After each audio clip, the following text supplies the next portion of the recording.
年。東宝プロジェクトは振り返りのコンティニュー不可避の事態がたくさん起こった。食パン13枚食べてる場合じゃない。そう、高魔境20周年だったり、アプリゲームに大きな動きがあったり、東宝新作ゲームの発表等と振り返ると多くの出来事があったのです。今回は2022年の出来事を大活躍したキャラの魅力とともにまとめて解説していきますよ。今年の東宝プロジェクトはどんなことが起きたのかすごく気になるのでよろしくお願いします。ということで早速授業開始です。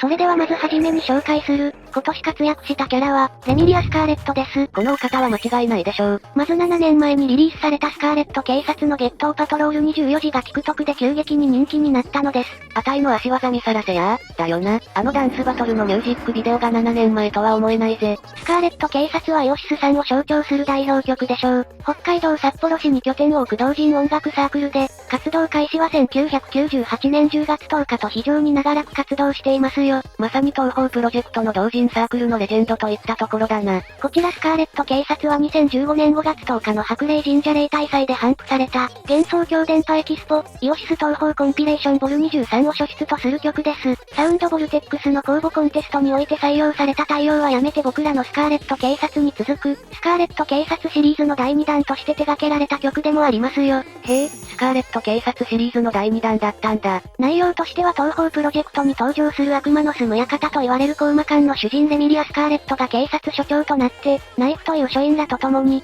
幻想郷の治安を守るためパトロールをする遊びをしているというものです。そんな中、幻想郷内で人だかりがしているとの報告を受け、スカーレット警察は現場へ、ゲートで踊っていたクルーチルノとラップダンスバトルを繰り広げるというものになっています。曲も原曲のチルノのテーマ曲を天馬恋娘と、レミリアのテーマ曲である亡き王女のためのセクテットだよな。またそのバトルの様子が歌詞に綴られていて、曲、ダンス、歌詞とサンドも楽しめる神曲となっていますよ。結末は、スカーレット警察侮辱罪でチルノは逮捕されますが、チルノの身元を知ったスカーレットはチルノにある話を持ちかけ、チルノを許してやります。始まりの内容も終わりのオチも東宝らしくていいんだよ。そんなスカーレット警察の月頭パトロール24時は TikTok で爆発的に流行しました。スカイピースや AKB グループが動画内で同楽曲を使用するなどして、さらなる人気が高まりましたね。なんとその勢いで目覚ましテレビでも放送されたんですよ。テレビでも放送されたの。他には2月12日に放送された情報バラエティ番組王様のブランチでも放送されました。一体どうしてここまで流行ったんだ？ 6 年前に発表されたこの曲が、どうして今 TikTok で大注目となっているかについてははっきりとした理由はわかりませんね。まあ間違いないのは、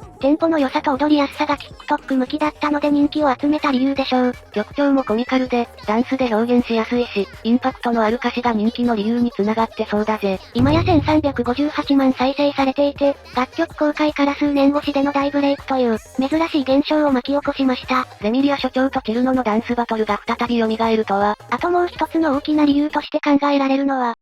東宝高魔境20周年ということです。なるほど、確かにそれも人気の理由につながった可能性が高いな。2022年8月、東宝プロジェクトの第6弾東宝高魔境が発売されてから、20年の月日が経ちました。東宝高魔境は2002年8月のコミックマーケット62にて完成版が頒布されたんだぜ。その間、上海アリス弦楽団は創作活動を続け、2021年5月に発売された最新作交流道に至るまで18作品を発表し、同人ソフトとして、弾幕系シューティングゲームというジャンルを確立しました。この東宝高魔境20周年がなぜここまで話が大きくなったのかわかりますか？確かに、高魔境20周年はめでたすぎることだけど、思った以上に流行ったよな。その理由は大東宝プロジェクト10にあります。大東宝プロジェクト10は東宝プロジェクト公認イベントとして、すべての原作作品と、百花繚乱な二次創作の世界に触れられる、これまでにない体験ができるというファンにとっては非常に嬉しいイベントなんです。大東宝プロジェクト10の影響は確かにすごかったな。東京だけかと思ったらあまりの人気に名古屋と大阪でも行われたぜ。そういえばどこが主催してくれたの？東宝高魔境20周年を記念して開催される本イベントは、大日本印刷株式会社が主催を務めたのです。まさかの印刷業者、意外すぎてびっくりだよ。ちなみに協賛は、東宝ロストワードの生みの親であるグッドスマイルカンパニー。特別協力は、ダン株のアンノーン X 東宝公式漫画つながりの一陣社と角川、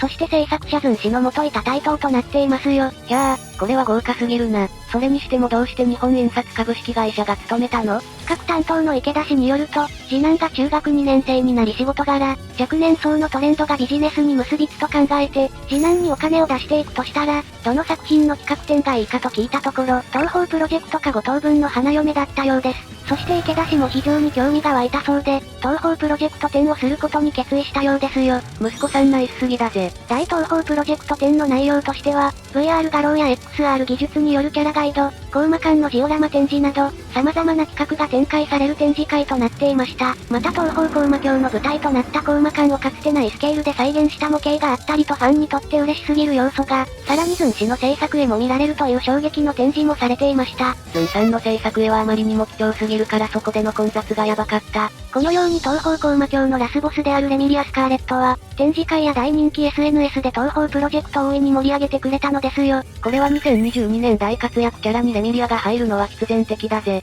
今後も我らがお嬢様の活躍にも期待ですね。しかし意外にも人気投票ランキングは変わらずの7位と。スカーレット警察侮辱罪で現行犯逮捕。ということで次に紹介する2022年大活躍キャラは、東宝プロジェクトの主人公の一人である霧雨マリサです。はは、ついに初めての単独主人公に。そう、2022年8月14日に開催されたコミックマーケット100で頒布され、同日 Steam でもダウンロード版が発売されたコミケを記念すべく作られたバレットフィリアたちの闇市場です。今作の時期は霧雨マリサとなっていて、マリサが完全主人公の物語となっています。今作のマリサはスペルカードを使えない代わりに魔法陣を使用でき、その上アビリティカードを装備するなどして強化することができるという小数点作品らしい一風変わった弾幕アクションとなってますよ。魔法陣の中に敵弾が触れると弾化が発生したり、弾速を遅くさせることができる魔法陣は、今作でアビリティカードと並び重要となるシステムだぜ。1回あたりのプレイ時間が短く、何回も繰り返し遊ぶタイプのゲーム、徐々に時期を強化していく RPG 要素と、それにランダム性が絡むローグライク要素がありますね。敵弾から出せる弾化を使ってウェーブ間にカードを購入していく関係上、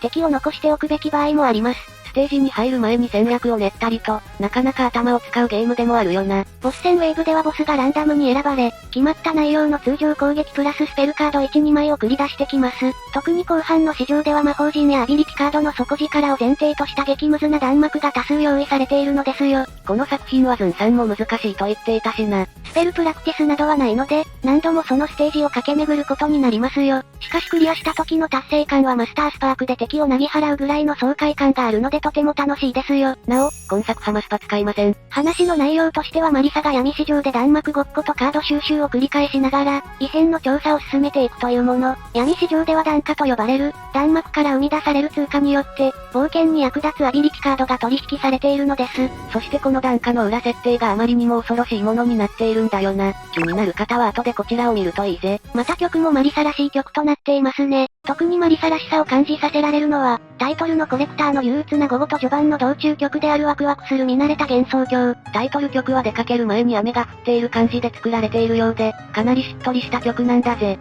まさに霧雨のようなしっとりした曲調でコーヒーブレイクの時に聴きたいような素敵な曲です。そんなしっとりした曲から一気に晴れやかな曲となる、ワクワクする見慣れた幻想郷は好奇心旺盛なマリサが冒険に飛び込むような曲となっていますよ。ちなみにアビリティカードの中にはゆっくりしていってねのオマージュを含んだものもあり、名実ともに公式ゆっくりの登場となりました。こういったズンさんの遊び心が素敵だぜ。そしてマリサは人気投票ランキングでは惜しくも2位という形ではありますが、1位のフランとほとんど大差がないほどの人気を獲得していますよ。推し数も負けていないしね。また来年のマリサの活躍にも期待だぜ。ということで、2022年大活躍したキャラの3人目は、忘れてはいけない東宝プロジェクトの主人公である白霊レイムでしょう。もちろんレイムも大活躍な年だよ。今年は特にアプリゲームで色々ありましたが、その中でレイムは活躍しました。まず東宝アルカディアレコードがリリースされましたよね。東宝アルカディアレコードは、東宝プロジェクト初の公認スマホ向け横スクロール型弾幕アクションゲーム。キャラクター育成などの RPG 要素が用意されて、美麗な念写フィルム、イラストが描かれ、大ボリュームで展開載されるシナリオもあったり、たくさんの育成方法や本作ならではの幻想郷探索を堪能できるというものだぜ。そんなアルカのあらすじは、幻想郷図録の制作を通じて、主人公は幻想郷の中で様々な少女たちとの出会いを果たし、やがては幻想郷で次々と起こる騒動に巻き込まれていくというもの。開発運営はクラブゲームズとデモゲームズ。2022年7月28日木にサービス開始されました。リリースしてもちろん東方アルカでもレイムは重要キャラとして登場されています。またプレイアブルキャラとしても非常に強く、リリースからリセマラランキングでトップクラスに入るほどの強さでした。アルカレイムのイラストもめっちゃ可愛いしね。そしてやはり、今年一番のインパクトと言える出来事の東方弾幕神楽のサービス終了と、新たな弾家具ですよね。まさか東方弾幕神楽がサービスを終了すると思ってなくて、衝撃を受けた人は多いでしょう。しかしさらにびっくりなことに新たな弾幕神楽として登場することになったんだよな。今でもあの衝撃は忘れられないぜ。東方弾幕神楽でももちろん主人公であるレイムは物語に大きく関わっていて、数多くの御霊カードもありました。そして新たなる東方弾幕神楽ファンタジアロストでも間違いなくレイムが大きく話が繋がっているように見えますね。また後ろの背景には衝撃の仕掛けがあり、レイムとの関連が匂わせられていますよ。もし気になる方はマリサさんの方でこちらの動画を見るといいですよ。そしてなんと2023年は弾幕シューティングゲームで有名な警部が東方プロジェクトのおそらく公式の許諾を受けて制作する、新作ゲームのリリースを当初の予定である2022年中から延期し、2023年4月をめどに新たなリリース時期を発することを告知されました。これは間違いなくとんでもないことになりそうです。横スクロールシューティングということで、少し被っていますが、どのような差別化がされるのか楽しみですね。現在、より細部に至るまで新たなアイディアとクリエイティブな試みについて挑戦すべきというモチベーションが高まり、今後の追加開発のスケジュールの提案を受けて開発スケジュールの見直しを行ったとのことですよ。それは期待が高まっていくばかりだな。2022年だけではなく、2023年の新たな楽しみを作ってくれるレイムは、さすがは東方プロジェクトの主人公なだけあるぜ。来年はもしかしたら原作の新たな作品も登場する可能性もあるので楽しみですね。2023年もたくさんの神様をしばき上げてくれることでしょう。最近の巫女は神殺しになりつつある。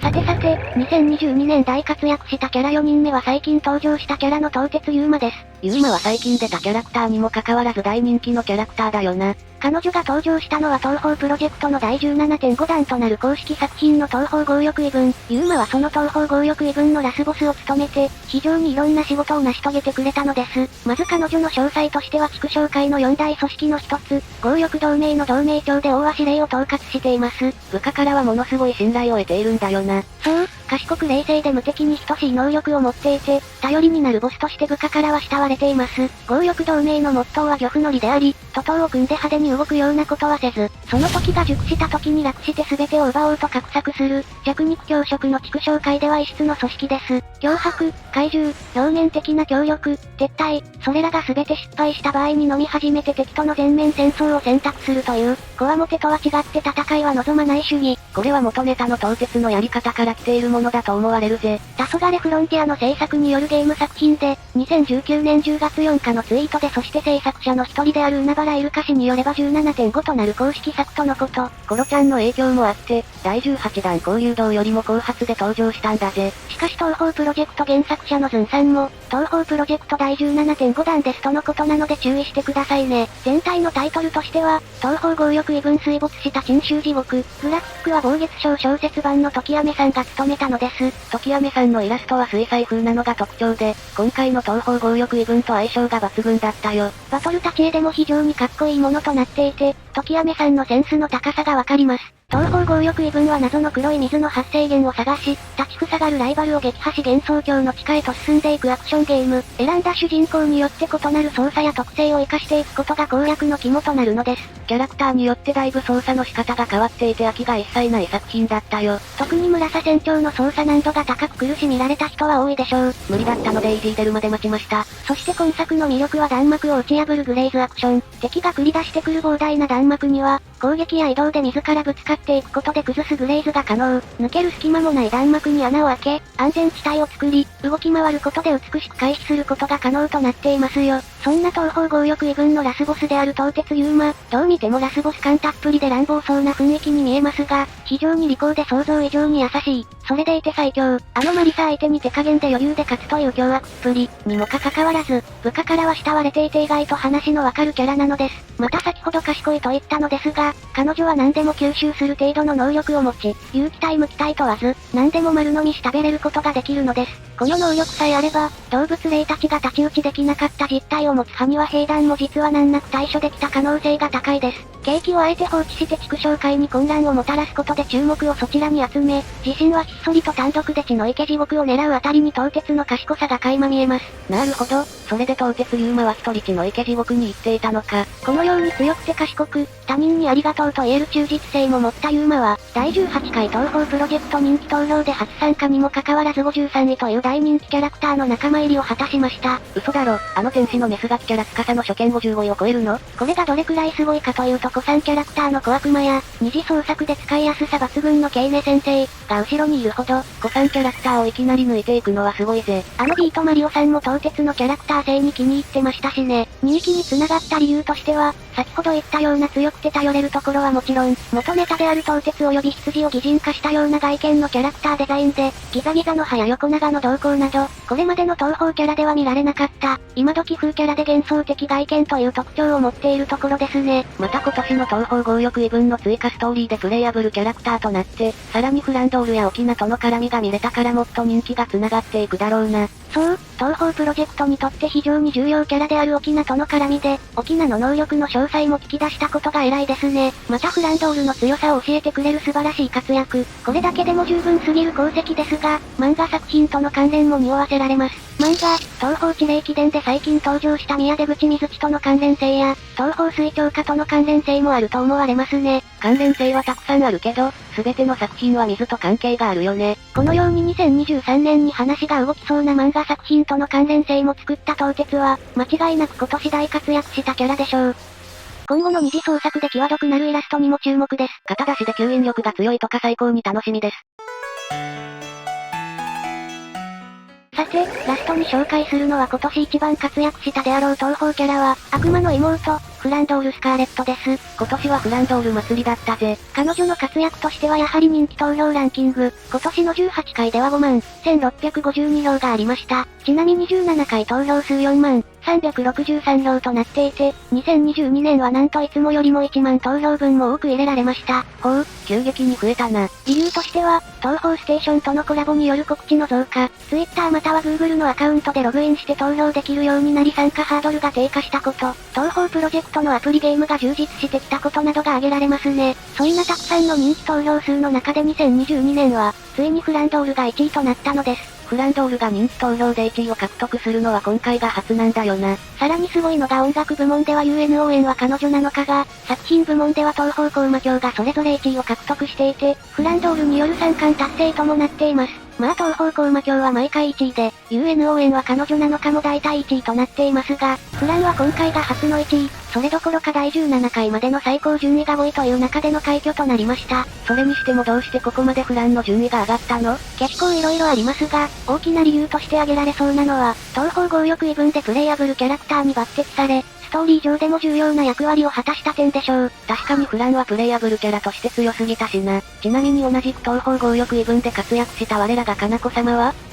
前回より下がって79位です。なんでなんだよ。かなこは私が救います。さらに先ほども言ったように、東方高魔教が20周年となり二次創作作品が増えたことですね。強力異分でまさかの登場&大活躍だったしな。今現在も進行中の漫画の東方地霊記伝でも印象深い登場をしてたこともあってこの順位は納得でしょう。それだけ最近大活躍したからこそ2022年で1位となったということか。ちなみに2位はマリサ。先ほども言ったようにバレットフィリアで主人公を務めたので、フランドールがマリサのどちらかという感じでしたね。投票数もほぼ変わらないぐらいでした。そして東方プロジェクトを代表するミコちゃんの白霊レイムは3位、1位を連続してた時もありましたが、最近はちょっと落ち着いてきていますね。まあ譲ることも大切だよな。東方ステーションではレイムが1位を返り出すべく面白い企画もあったので気になる方は見てみてくださいね。カンヌシズン3によるお払いができますよ。それにしてもやはり今年の人気投票ランキング1位がフランは間違いなく納得でしょう。UNO 縁などフランがテーマの曲はアレンジ曲、原曲ともに昔から人気が高く、特にダンカグなど多くの音ゲーにも収録されてるのでフラン自体の知名度も高くなりました。実際に東方ロストワードでヨウムが強キャラとして活躍した時代は、ヨウムが人気投票1位になったので二次創作アプリゲームの影響はあるよな。なんせフランは可愛いし、恐ろしいし、妹ちゃんです。こんな魅力たっぷりなキャラクターが1位なのは納得でしょう。こうやってキャラクターの活躍を振り返ってみると2022年は本当にたくさんのことがあったんだな。2023年もさらに東宝プロジェクトを盛り上げるために私たちも努力していくので、ぜひまた次回の動画もお楽しみに。それでは今回の授業はここまでにします。視聴者さんが思う今年大活躍したキャラがいたら教えてくれよな。それではここまでご視聴ありがとうございました。ご視聴ありがとうございました。グッドボタンとチャンネル登録よろしくお願いします。